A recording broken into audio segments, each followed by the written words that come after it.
ก็บอกว่า4 โมงให้4 โมงรอหัวหน้าให้มาร อทำไมไม่ถอยไปเสร็จเลย 4 โมงถอย อัดมีดิ พวกกำลังมา ไป ไปอะ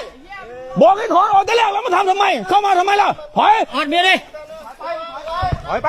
ดันอยู่นั่นเลยดันอยู่ไหนกัน อัดลงเลยโจ้โจ้โจ้ ใหญ่ออกเอ้ย เอาดิ มา อันเคลียร์ตึกขาดจ้ะ มา ดุยเยอะ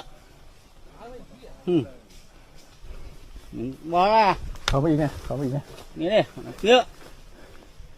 เด็ดไอ้ใหญ่เคลียร์สามัคคีเคลียร์ มันตายไปกันเลยไปถอยไป